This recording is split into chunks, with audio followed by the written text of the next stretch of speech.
क्या तुम हमेशा दूसरों के लिए खड़े रहते हो, हर रिश्ते को बचाने की कोशिश करते हो और फिर भी अंदर से टूट चुके हो? क्या तुम्हारी संवेदनशीलता ही तुम्हारी सबसे बड़ी कमजोरी बन गई है? अगर हां, तो यह वीडियो सिर्फ तुम्हारे लिए है। यह तुम्हें एक ऐसी सच्चाई से रूबरू कराएगा जो तुम्हारी आत्मा को झकझोर देगी और तुम्हें खुद को समझने का एक नया रास्ता दिखाएगी। इस दुनिया में कुछ आत्माएं ऐसी होती हैं जो दूसरों के दर्द को अपना मानती है। वे कभी किसी का बुरा नहीं चाहती, हमेशा समझौता करती हैं और हर रिश्ते को बचाने के लिए अपनी पूरी जान लगा देती है। उनकी आंखों में एक ऐसी करुणा होती है जो दूसरों के आंसुओं को पोंछने के लिए हमेशा तैयार रहती है। ये लोग अक्सर दूसरों की खुशी में अपनी खुशी ढूंढते हैं। वे दूसरों की जरूरतों को अपनी जरूरतों से ऊपर रखते हैं और अक्सर खुद को भूल जाते हैं। उनकी यह निस्वार्थ भावना उन्हें समाज में प्रिय बनाती है, लेकिन अंदर ही अंदर उन्हें खोखला करती जाती है। लेकिन अजीब बात यह है कि यही निस्वार्थ और संवेदनशील लोग सबसे ज्यादा टूटते हैं। वे चुपचाप दर्द सहते हैं, अपनी भावनाओं को दबाते हैं और अक्सर अकेलेपन के गहरे कुएं में गिर जाते हैं। उन्हें लगता है कि उनकी अच्छाई ही उनकी पहचान है और इसे बनाए रखने के लिए वे किसी भी हद तक जा सकते हैं। जब उन्हें मदद की जरूरत होती है तो अक्सर कोई उनके लिए खड़ा नहीं होता। कोई उनसे पूछता नहीं कि वे कैसे हैं, कोई उनके लिए रुकता नहीं। सब बस उनसे लेते चले जाते हैं और जब उनका काम निकल जाता है तो वे उन्हें अकेला छोड़ देते हैं। यह अनुभव उनके मानसिक स्वास्थ्य पर गहरा असर डालता है, उन्हें अकेला और अनमोल महसूस कराता है। सवाल ये नहीं है कि दुनिया ऐसी क्यों है, स्वार्थी क्यों है। सवाल तो ये है कि अच्छे लोग ही क्यों इस दर्द से गुजरते हैं, क्यों उनकी संवेदनशीलता ही उनके टूटने का कारण बनती है। यह एक ऐसा प्रश्न है जो कई संवेदनशील आत्माओं को रात भर जगाए रखता है। शायद इसलिए क्योंकि वे दूसरों की भावनाओं को इतनी गहराई से महसूस करते हैं कि वे अपनी खुद की भावनाओं को नजरअंदाज कर देते हैं। वे दूसरों के बोझ को अपने कंधों पर उठा लेते हैं और धीरे धीरे उस बोझ के नीचे दबते चले जाते हैं। यह एक चक्र बन जाता है जहां वे जितना देते हैं उतना ही खाली महसूस करते हैं। एक व्यक्ति था जिसका नाम रवि था। वह हर किसी के काम आता था, हर किसी की मदद के लिए हमेशा तैयार रहता था। कोई रात में फोन करे, वह उठ जाता था। कोई दर्द में हो, वह घंटों बैठकर उसकी बात सुनता था। उसकी दयालुता की मिसालें दी जाती थीं। रवि ने कभी किसी को ना कहना नहीं सीखा था। वह हमेशा दूसरों की उम्मीदों पर खरा उतरने की कोशिश करता था, चाहे इसके लिए उसे अपनी नींद, अपने सपने या अपनी खुशियां ही क्यों न कुर्बान करनी पड़े। वह सोचता था कि दूसरों की मदद करके उसे आंतरिक शांति मिलेगी, लेकिन धीरे धीरे वह खुद को खोता जा रहा था। लेकिन एक दिन रवि खुद अंदर से टूट गया।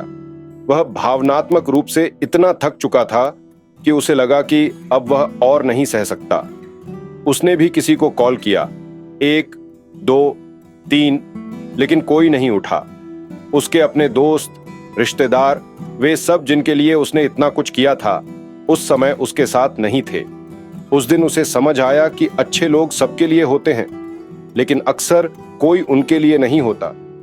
यह एहसास उसके लिए एक कड़वी सच्चाई थी जिसने उसे अंदर तक हिला दिया। उसे लगा जैसे उसकी सारी अच्छाई व्यर्थ हो गई है और वह अकेला खड़ा रह गया है। यह अनुभव उसके मानसिक स्वास्थ्य के लिए एक बड़ा झटका था। हमारे प्राचीन शास्त्र एक बहुत गहरी बात कहते हैं। वे बताते हैं कि जो आत्माएं ज्यादा संवेदनशील होती हैं, जो ज्यादा महसूस करती हैं, उन्हीं की परीक्षा ज्यादा होती है। यह इसलिए नहीं कि वे कमजोर हैं, बल्कि इसलिए कि उनमें दर्द को सहने की, समझने की और उससे ऊपर उठने की अद्भुत क्षमता होती है। ये आत्माएं चुप रह जाती हैं क्योंकि वे किसी को चोट पहुंचाना नहीं चाहती। वे सब कुछ सह लेती हैं क्योंकि वे किसी रिश्ते को तोड़ना नहीं चाहती। उनकी यह सहनशीलता ही उन्हें अंदर से मजबूत बनाती है, लेकिन साथ ही उन्हें भावनात्मक रूप से थका भी देती है। यह एक आध्यात्मिक यात्रा है जहां उन्हें अपनी सीमाओं को पहचानना सीखना होता है। अच्छे लोग इसलिए नहीं टूटते क्योंकि वे कमजोर हैं, बल्कि इसलिए क्योंकि वे सब कुछ सहने की आदत बना लेते हैं। वे अपनी भावनाओं को दबाते हैं, अपनी जरूरतों को नजरअंदाज करते हैं और दूसरों की खुशी को अपनी प्राथमिकता बनाते हैं। यह आदत धीरे धीरे उन्हें अंदर से खोखला कर देती है। वे सोचते हैं कि अगर वे हमेशा अच्छे बने रहेंगे तो उन्हें प्यार और सम्मान मिलेगा, लेकिन अक्सर उन्हें केवल इस्तेमाल किया जाता है। उनकी यह आदत उनके मानसिक स्वास्थ्य पर नकारात्मक प्रभाव डालती है, जिससे वे तनाव, चिंता और अवसाद का शिकार हो सकते हैं। उन्हें यह समझना होगा कि खुद की देखभाल करना स्वार्थ नहीं, बल्कि आत्मसम्मान है। अच्छे लोग इसलिए नहीं टूटते क्योंकि दुनिया बुरी है, बल्कि वे इसलिए टूटते हैं क्योंकि वे अपनी सीमा तय नहीं करते।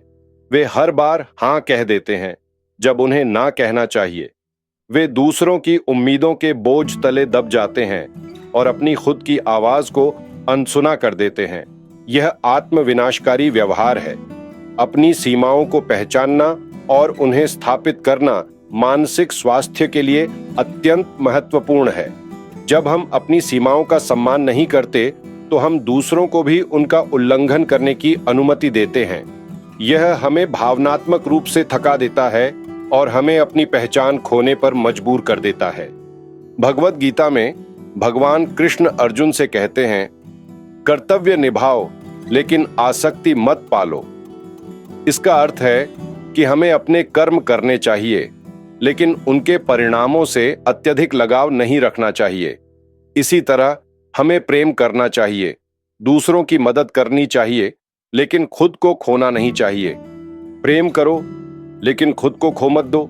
अपनी पहचान, अपनी खुशियां, अपनी जरूरतें, इन सबको दूसरों के लिए कुर्बान मत करो। अच्छा होना गलत नहीं है, लेकिन खुद को खत्म करके अच्छा बनना यह आत्मा के खिलाफ है। यह हमें अंदर से तोड़ देता है और हमें अपनी वास्तविक क्षमता से दूर कर देता है। जो व्यक्ति हर किसी को खुश करने में लग जाता है, वह धीरे धीरे खुद से दूर हो जाता है। वह अपनी इच्छाओं, अपने सपनों और अपनी जरूरतों को भूल जाता है। उसकी पूरी पहचान दूसरों की प्रतिक्रियाओं पर निर्भर हो जाती है। यह एक खतरनाक रास्ता है जो अंततः अकेलेपन और निराशा की ओर ले जाता है। यह मानसिक स्वास्थ्य के लिए एक गंभीर चुनौती है। जब हम दूसरों की खुशी को अपनी खुशी का एकमात्र स्रोत बना लेते हैं, तो हम अपनी आंतरिक शक्ति और आत्म मूल्य को खो देते हैं। हमें यह समझना होगा कि हमारी खुशी हमारे अंदर से आती है, न कि दूसरों की स्वीकृति से। अगर तुम यह वीडियो देख रहे हो तो शायद तुम भी वही हो जो ज्यादा सोचता है, जो ज्यादा देता है और चुपचाप सब सह लेता है।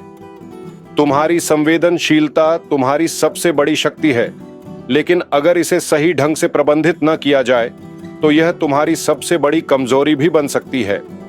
तुम्हें यह समझना होगा कि तुम्हारा टूटना तुम्हारी गलती नहीं है।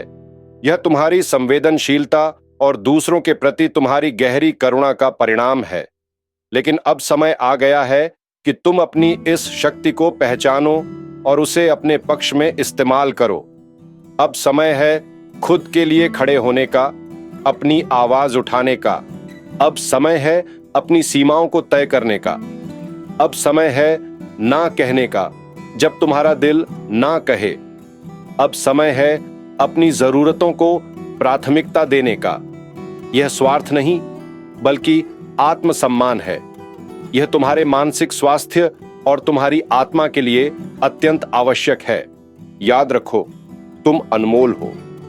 तुम्हारी भावनाएं महत्वपूर्ण हैं। तुम्हारी खुशियां मायने रखती हैं। खुद को प्यार करना और अपनी देखभाल करना सबसे बड़ी सेवा है जो तुम खुद के लिए कर सकते हो। जब तुम खुद को भरोगे, तभी तुम दूसरों को भी कुछ दे पाओगे। अगर यह वीडियो तुम्हारे दिल तक पहुंचा है, अगर इसने तुम्हारी आत्मा को छुआ है, तो यह एक संकेत है। यह संकेत है कि अब तुम्हें अपनी यात्रा को एक नई दिशा देनी है। यह संकेत है कि अब तुम्हें अपनी आंतरिक शक्ति को पहचानना है और खुद को प्राथमिकता देनी है। यह वीडियो सिर्फ एक शुरुआत है। ब्रह्मा वेदा पर हम वो बातें करते हैं जो दुनिया खुलकर नहीं कहती। हम तुम्हें मानसिक और भावनात्मक रूप से मजबूत बनाने के लिए यहाँ हैं। तो अभी ब्रह्मा वेदा को सब्सक्राइब करो, इस यात्रा में हमारे साथ जुड़ो और कमेंट में लिखो, मैं खुद को समझने लगा हूं। यह तुम्हारी नई शुरुआत का पहला कदम होगा।